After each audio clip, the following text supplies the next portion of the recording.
sleep so often does sort of get squeezed out of the picture, and it becomes easy to sort of rationalize that, oh, well, if I'm getting 7 hours or 8 hours, that's still okay. And yet it really does have some long-term impacts when our teens are chronically sleep deprived. Episode 168 with special guest and author Lisa L. Lewis on sleep. We did an Instagram Live recently, Lisa, and we got so many questions about parents who want to talk about sleep. Why do you think this is just top of mind for everyone? Because I hammer on it endlessly in our conversations. It is, and it's one of those things.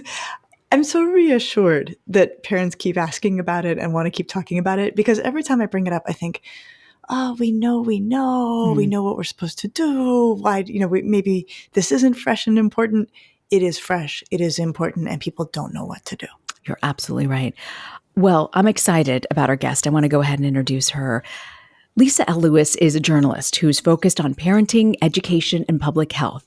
She's the author of an incredible book. I absolutely love this one. It's called The Sleep-Deprived Teen: Why Our Teenagers Are So Tired and How Parents and Schools Can Help Them Thrive.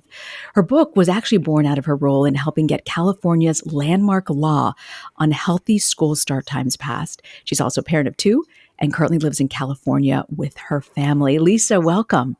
Thank you so much for having me. It's great to be here. And we've got 2 Lisas. So for everyone to be able to keep track at home, we've got our Dr. Lisa, who's on every week, and we've got you, Lisa, too. So we can kind of keep track of everyone here. Reena, this makes you the cult jam. The what? The cult jam. Lisa, and the cult jam. Oh, this may be That's a cultural reference I'm not following. This is a Gen X reference. Exactly. You have to be, I'm 53. I'm you have 44. to be. Okay, Reena, go look it up after this episode. That's where our 9 years don't line up at all. Lisa and the Cult Jam was a fabulous band. I think they might have been a one-hit wonder. All right. I'm going to look this up. Are they on Spotify, I hope? I'm sure they are. Anyway, Lisa, we are so excited to have you here. Thank you for joining us. And like I said, sleep, I value it so much. I talk about it so much. I know it's the glue that holds everybody together. And I will say, I feel like it's one of those places where families and kids feel like they can compromise, where it gets crowded out by other things. We know how important it is for mental health. So we are so glad to have you here. And so I want to get us started just by talking about some of what you cover in your book about all of the research, especially coming out of Stanford University, about kids and sleep. What did they find? Yes. And it's such a good point, because this is not really new research. It really has been around for decades. And in fact, the first real in-depth studies of teen sleep did take place at Stanford, as you mentioned. It was called the Stanford Summer Sleep Camp. So it was this great kind of combination pseudo summer camp for the kids, but it really was a long-term sleep study. And it ran there from 1976 to 1985. And that was really some of the first research to pinpoint that teens truly do sleep differently than younger kids do. Lisa, what do you think it is that parents don't know about sleep, that you, having studied this and worked in this and really getting the lack of sleep and what it can do, what do most parents not understand about sleep?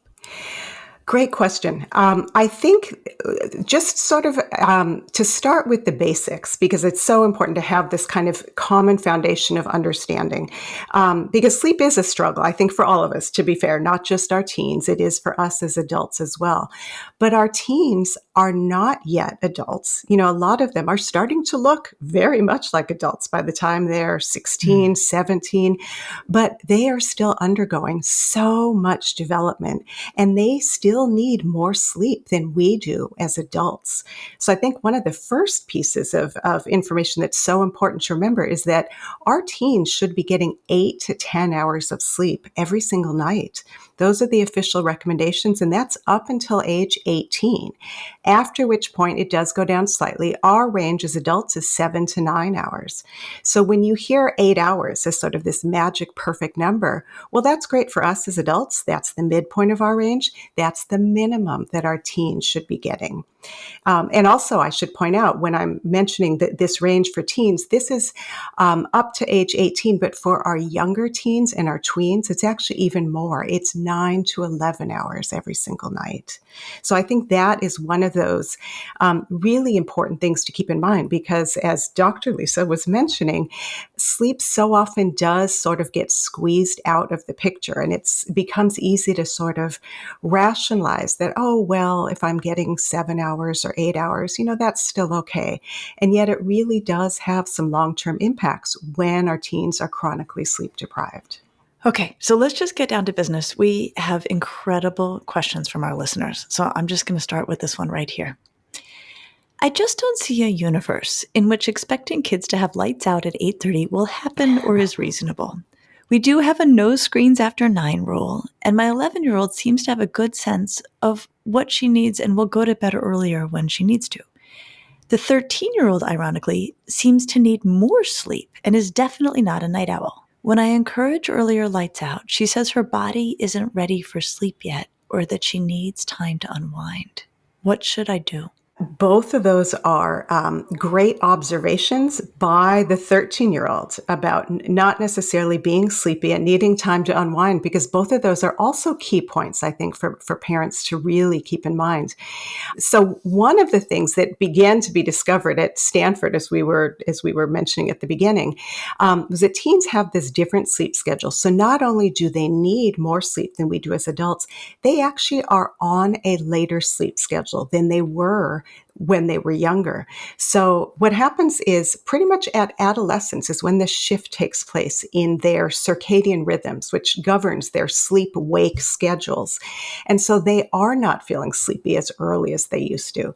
So by age 13, I would expect that has likely kicked in. And so what that means is that your teen is probably not, and again, this happens throughout the teen years, so it's more pronounced for older teens, but even for a 13-year-old, probably not feeling sleepy as early as they used to. Generally speaking, probably not until closer to about 11 o'clock. And this has to do with melatonin, which is the hormone that primes us to feel sleepy, which actually begins to be released later in the evening as our kids enter the teen years and doesn't subside until later in the morning, which is why on the other end, in the mornings, so many parents will notice that their kids are not bounding out of bed the way they used to when they were little. Their teens do not wake up on their own at 6:30. But that absolutely... Wait. So Lisa, you just dropped something really great. I just want to make sure I got this right. You're saying that there is a point in a teen's life where their body actually makes them go to sleep later.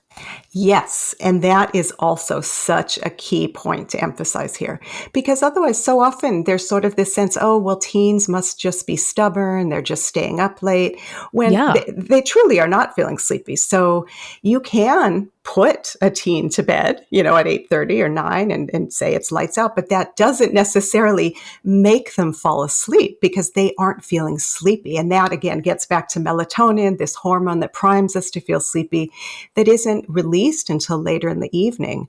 So teens truly are on this unique schedule. It's later than it was when they were little, but it's also later than what we have as adults, because this sort of peaks about age 20, a little bit earlier for girls, a little bit later for boys, and then gradually drifts back, which is why, again, our teens are on a schedule that is different than our schedule as adults, too. They're wanting to stay up long past the point where we want lights out. This is why I'm falling asleep on the couch and my 13-year-old is wide awake. Absolutely. Yes, yeah. Absolutely. It's the melatonin that is to blame for this. And do all teens have roughly the same pattern, or do you see sort of differences across teens? That's a great question. So I think what's important to keep in mind for all of us is there is, of course, human variability. So there is a range, and this range is a 2-hour range, which is pretty broad when you think about it. In fact, these the sleep recommendations I was referencing come from the National Sleep Foundation. They were updated, I think it was 2015, and they actually broadened the ranges to account for the fact that, for any of us as an adult, someone might feel great with 7 hours of sleep. Someone else might really need 9 hours of sleep because there is this range. And so the same with our teens. This range of 8 to 10 hours means some of them are going to do great with 8 hours. Some of them may need closer to 10. And then, of course, you will have some that are outliers. But for the vast range of our teenagers, this is the guideline of what they truly need in order to be their best and to feel well rested and to be able to function well in the world. So we've got this other question from a parent, which is great. They're saying, I'd love to hear your thoughts on fostering a calming bedtime environment that helps my child unwind and adhere to his sleep schedule, ensuring he wakes up refreshed and ready for the day. I think what it is, parents want to know, what can we do to set up the environment before they go to bed so their sleep is really as great as it can be so they can be refreshed? Yes. So this concept of a wind down routine is really important. And it's really sort of the same thing we did for our kids when they were little. When you think about when you had a 2-year-old, you probably had a very well-defined, carefully crafted bedtime routine where you would read books in the same sequence and it would include a snuggle, and it was all very prescribed, and it was this very regimented routine to sort of, help ensure they would get a good night's sleep. So obviously we're not going to be as hands-on when our kids are teens, but this concept of a wind down routine is still so important. So a couple of things to keep in mind for that. One is disconnecting from tech, which, Dr. Lisa, I've heard you say if you had, one rule you could give parents about tech, it's keep it out of the bedrooms. And that is absolutely a best practice. It aligns with the American Academy of Pediatrics recommendations, which is ideally you keep the tech out of the bedroom, but you also disengage an hour before bedtime. So that's the first piece. In place of that, identifying some sort of calming type of activities. Because being on social media, playing a video game, not calming, not helping you drift off. So instead, and this is where this is sort of up to the teen, what works best for them, because it could be taking a warm bath. It could be reading old school, an actual book, could be listening to a podcast. So they're not actually looking at their screens, but they're listening to something that maybe they've heard before and it's something that they enjoy listening to and helps them calm down. It could be yoga or meditation. It could be coloring. Some people really enjoy, coloring as a meditative exercise. So it's sort of figuring out what is it that works for that particular teen that helps them feel like they're disengaging from being active and, doing homework, talking with their friends, instead doing something calming that helps bridge that time and set them up to be able to drift off to sleep. Okay, so then on that, one of the questions I often hear from parents is they'll say, okay, but my kid likes to watch reruns in her bed. So she'll take her computer. So she will give me her phone. She will sign off of social media, but she loves to, watch old episodes of Friends, old episodes of Parks and Recreation. Like that's her wind down in bed. And she sleeps. She falls asleep and she sleeps. Like I always feel so torn when I get a question like that. Like, how do you answer that kind of question? Well, in that situation, it sounds like maybe it's not an issue. So that's also where it's figuring out what works. In the ideal scenario, all the devices, including the computer, would be out of the bedroom, certainly wouldn't be in the bed. You could, in that case, be listening to that episode on headphones, not watching. So, because then you eliminate the potential blue light impact of all these backlit screens, because that's the other piece of it, as it's what they're doing can be stimulating and engaging if they're Snapchatting with friends or they're playing a video game. Watching something is not quite as arousing. It's not going to keep them awake to the same degree, but there is the potential for the blue light impact. So in that scenario, perhaps listening to the episode might be a good compromise. And this blue light thing is really a real thing? Like we know it really keeps us up? It is a real thing. Interestingly enough, though, so there are 3 ways that tech use can impact sleep. And of the 3, blue light is probably the least impactful. So first, we've got the fact that when they're online, it can be stimulating and engaging, as I was mentioning, because if they are in a video game, they are in some sort of intense emotional back and forth with friends, that's not helping them wind down. There's also the time displacement factor. Because at some point, if you are online and it's 1 o'clock in the morning, you are quite literally cutting into time you could have been asleep. But then the third piece is the blue light piece. So again, compared to those other two, probably doesn't have quite as much of an impact, but absolutely something to still be aware of, because these backlit devices do emit blue light. So even thinking about if you're watching TV and it's across the room, that's less blue light that is actually hitting your eyes than if you've got your phone and it's 6 inches from your face. So that's something else to be aware of. So the ideal scenario, again, having those devices out of the bedroom. There are other approaches too, though. There are these night shift modes you can turn on or have set to turn on automatically so that it's a warmer spectrum of light. There are blue blocker glasses you can use. So that's also something to consider if, say, your teen is going to be online later at night still doing homework. Well, being able to dim that screen somewhat is going to help ameliorate a bit of that blue light impact. So we have another question from one of our parents here asking, how do I explain to my teen and even to parents why sleep is so important for the teenage brain? This is so hard to get through. And I get back to the fact, sleep is important for all of us, but we could argue it's even more important during the teen years when they are still growing and developing, because there's so much taking place that we see on the outside, but there's also so much going on internally too. The teen years and even into the young adult years is a time of tremendous brain remodeling. So we've got the two processes taking place, pruning away the excess brain cells so that the ones that are there can function more effectively, but also remodeling in terms of strengthening and speeding the connections between brain cells, between regions of the brain. So all this is taking place.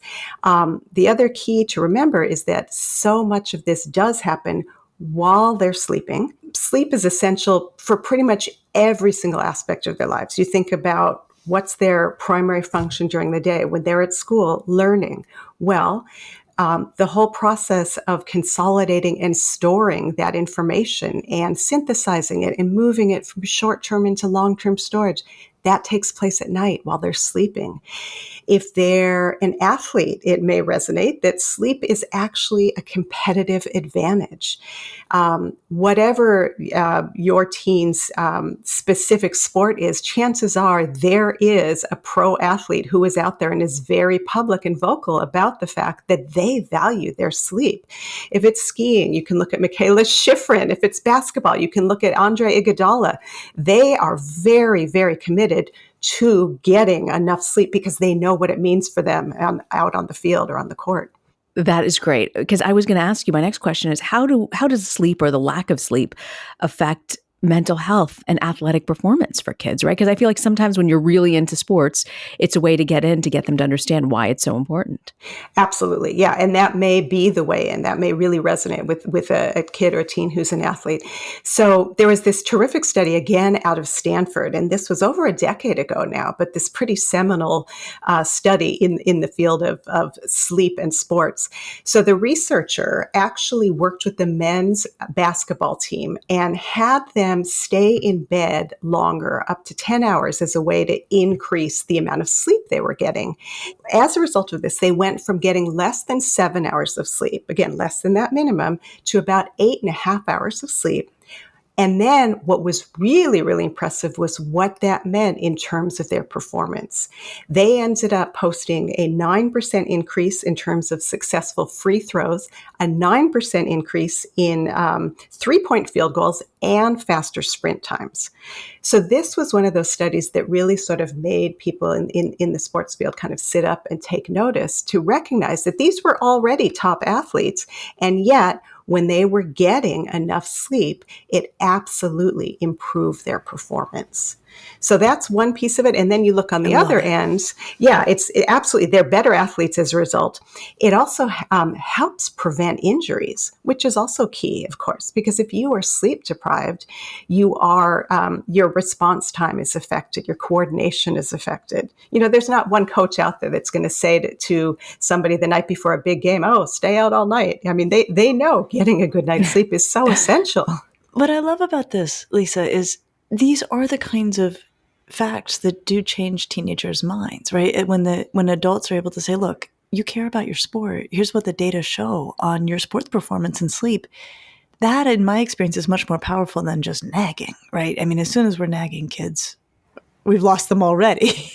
Oh, But these things absolutely. really make a difference. I think we didn't yet get to mental health, which I think is such a key aspect that I know you'd asked about earlier. So I just want to be sure that we do touch on that because Yeah, absolutely. it's so essential. Sleep is so essential for emotional resiliency and not just for our kids, for us too as adults. I remember, Lisa, when I was interviewing you for my book, and one of the quotes from you was that when kids are well rested and when we as parents are well rested, everything just it goes that much more smoothly.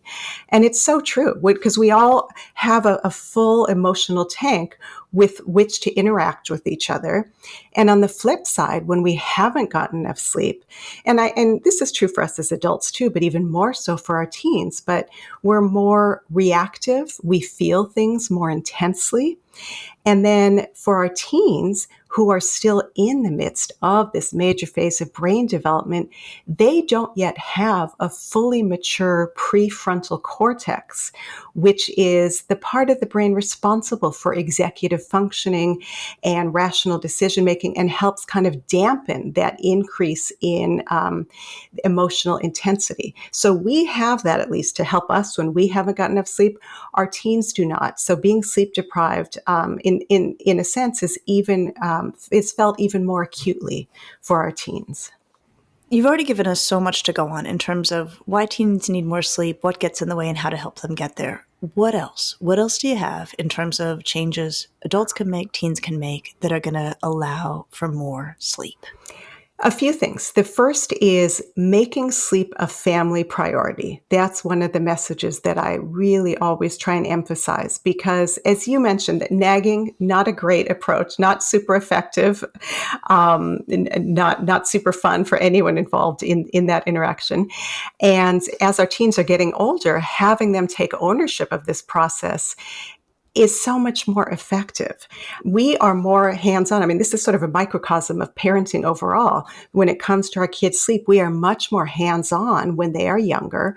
Our role gradually lessens as they get older. And ultimately, of course, we are preparing them for not living under our roof. So when they are no longer at home, when they are off at college or in an apartment, we won't be there to, remind them that they're supposed to get off their devices or remind them of their bedtime. So ultimately, this does have to be self-driven.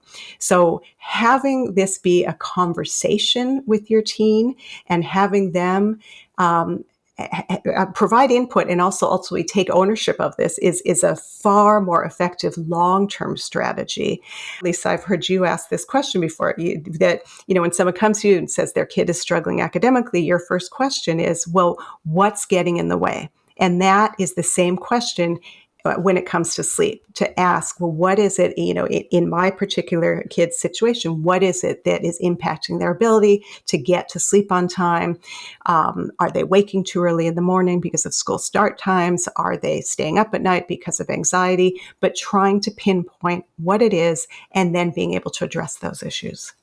Lisa, I know summer is just around the corner. What's your advice to parents who know teens and kids just start to fight having later bedtimes? How do we deal with that in the summer months when sometimes it feels like the wheels come off the bus? Yeah, that's a tricky one because for so many of us, we are waking because we need to, because our alarm clock is chiming, and not because it's our natural, inherent wake time. So certainly, if that's not the case in the summer, being able to relax those rules a little seems fine, as long as there is kind of a transition period before the first day of school, because you can't sort of just flip a switch and automatically be able to adjust without feeling the effects of that, which in fact is somewhat the same approach to keep in mind when it comes to the amount of sleep that your kid or teen is getting during the week, and then if they're sleeping in on weekends. That the bigger that gap is, the harder that transition will be to bounce back from. Because if you've got a teen who's sleeping in until noon on Sunday, let's say, well, they're probably not going to be able to fall asleep and feel sleepy enough to fall asleep at a reasonable hour when Sunday night rolls around, and then that can end up perpetuating the cycle. So sort of the same approach when it comes to summer, to keep that in mind. And if it does get way out of whack, to allow enough transition time to get back into a schedule more conducive to their schedule during the school year. So I like that. So we can ease up a bit in the summer. They can stay up later if they can sleep in later, but then putting some runway on the school year and getting back into school year routines. Absolutely. I know you had a huge role in getting the law passed to have early start times in California. It took 3 tries, but you managed to get it through. And there's some breaking news. There's another state following it. Tell us about that state, and what can parents do if they want to change their start times at school on a local level? Yes. So you were right. My entree into this topic did have to do with the situation in my own household when my son was entering high school. At that point, our local high school started at 7:30. So that started me on this journey. Ended up getting involved in helping spur our law in California. Became the first state in the country to pass a law setting minimum required start times. And now there is a second state that has signed a similar law, and that state is Florida. And that law in Florida was signed into law in 2023, won't go into effect until 2026 because there is a 3-year implementation window. But that's huge when you think about the fact that 5 of the 10 largest school districts in the country are in Florida. So just in terms of the magnitude, the number of students who will be affected, that plus California, which we've got over 3.2 million students in public middle and high schools. So these laws at the statewide level really, I think, have the broadest impact in terms of changing the situation for the most number of students.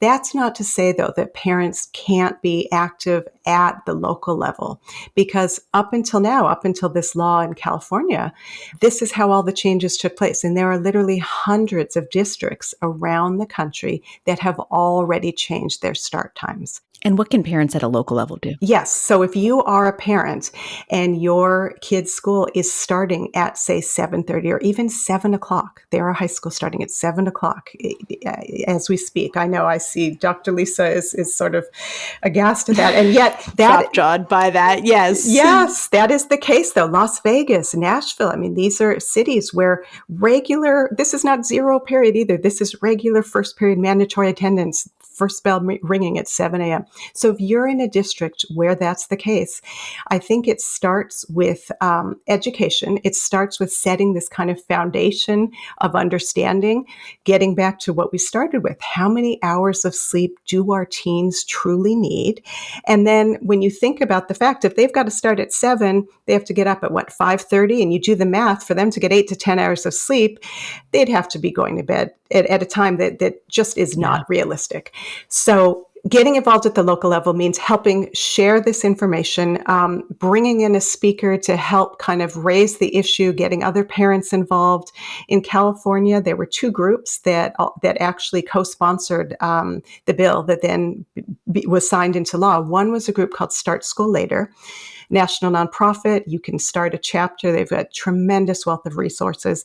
The second was the California State PTA, because the PTA is all about health and wellness for kids. So you could even team with your local PTA, bring in a speaker, raise the issue at the school board, ideally finding an advocate somewhere within the school system. If you have an administrator or a school board member who is on board with this, that absolutely is going to make it go a little bit more smoothly. But you can make change happen at the local level and beyond.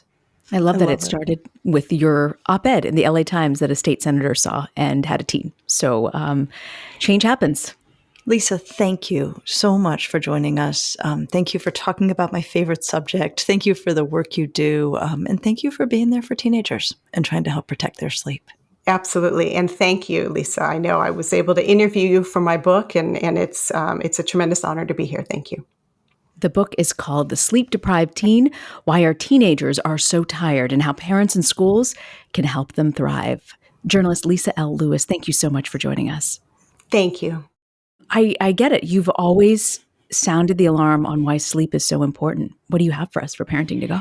Well, I want to pick up on something that Lisa said that I think is such a great framework for thinking about these kinds of problems, which is the importance of figuring out what's getting in the way of a kid's sleep in order to fix kids' sleep. So I think she wove in two things. First, if there's an issue, right? If there's not an issue, you probably don't need to do something, right? If your kid is sleeping enough, they're falling asleep, they're staying asleep, you could probably leave it alone, whatever's happening.